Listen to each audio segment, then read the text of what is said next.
Death has always been a big part of Mortal Kombat, from major deaths to minor in the story. Mortal Kombat doesn't mean death, but life. Okay, Raiden. Throughout the story of the games, every character has died at some point or another, whether it be in Armageddon, where everyone died, and there are a few exceptions where people haven't explicitly died at bar Armageddon, because that's where everyone died. Ermac, for example, or Boraicho even. But there's one character who, in the original timeline, who has died so many times and came back so many times, it became an inside joke that even the developers referenced it multiple times in the games. Johnny Cage. Johnny Cage in the original timeline and in other media was seemingly always dying and constantly coming back quite a lot, more than you might have expected.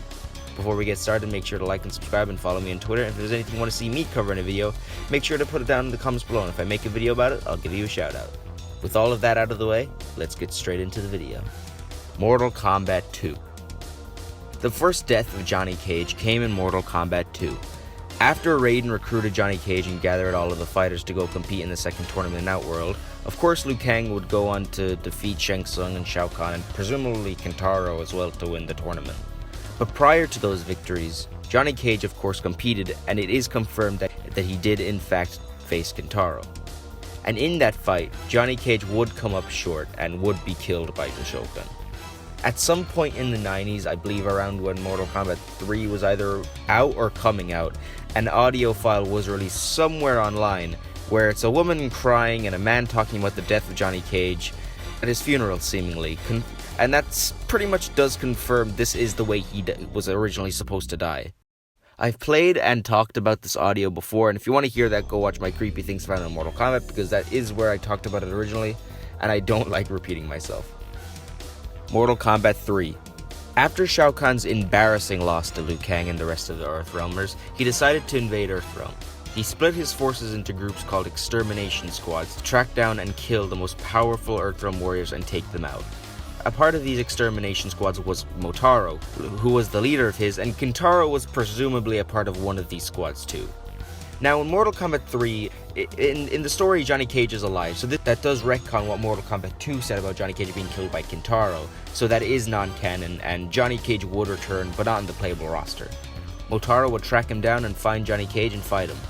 Motaro would overwhelm Johnny and kill him on the bridge, and this is the first canon death of Johnny Cage. It was confirmed in Mortal Kombat 9, but Raiden did prevent Motaro from killing Johnny, and he did kill Motaro there. This was the canon death of Johnny Cage, and after that, after the invasion was over, his soul transcended to heaven and the afterlife. Mortal Kombat 4.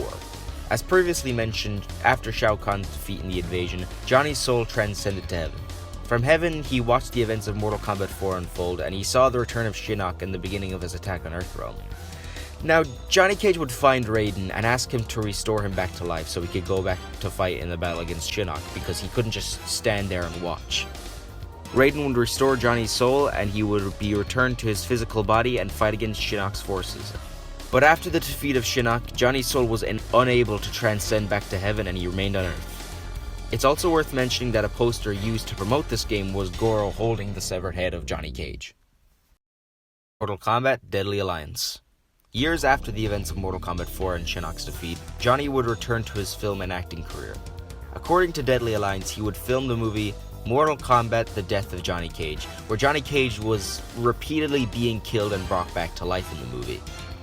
Johnny really didn't like this movie and didn't like how it portrayed him. He wanted out of the movie, but his contract wouldn't let him. During this, Raiden gave up his status as an Elder God because the threat of the Deadly Alliance had emerged. Raiden tracked down Johnny and told him to come to Shang Tsung's island for further instructions. Supposedly, he found a loophole in his contract and left the movie. After he traveled to Shang Tsung's island, he learned of Liu Kang's death, and Raiden asked him to help him and the rest of the Earthrealm warriors in the fight against Shang Tsung and Quan Chi.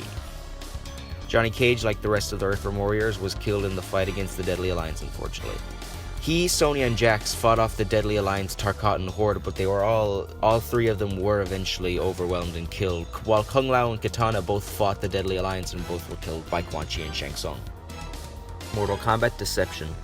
Soon after his death to the Deadly Alliance, he was resurrected by the Dragon King Onaga and put under mind control to help him. A while later, he was freed from his mind control by Ermac and the spirit of Liu Kang. Mortal Kombat Armageddon. With Raiden being turned to a more twisted and darker version of his former self, and with Liu Kang being a ruthless zombie, Johnny was forced to step up and lead the Earthrealm warriors against Shinnok's forces. Johnny gathered as many warriors that he could find, like Sub-Zero and Kenshi for example, to create an army in the Battle of Armageddon. During the battle, he is seen fighting Darius and Kano before being hit by Shao Kahn's hammer. After the Pyramid of Argus emerges, he would go to climb it only to be shoved off by Suhao. Johnny eventually was killed in the battle like everyone else and seemingly beheaded by an unknown opponent if the Mortal Kombat 9 intro is anything to go off. And that is the end of today's video. This video was delayed. It was supposed to be out. It was supposed to be released yesterday, but I couldn't do it yesterday. I know I might have missed one or two things like Johnny Cage's death and Annihilation, but it's not that big of a deal. The History of Liu Kang video should be out either Sunday or Monday, so look out for that. Don't forget to like and subscribe and follow me on Twitter. It helps this channel way more than you would imagine. And if there's anything you want to see me cover in a video, make sure to leave it down in the comments below. And if I make a video about it, I'll give you a shout out. Thank you all so much for watching this video, and I will talk to you all later. Thank you.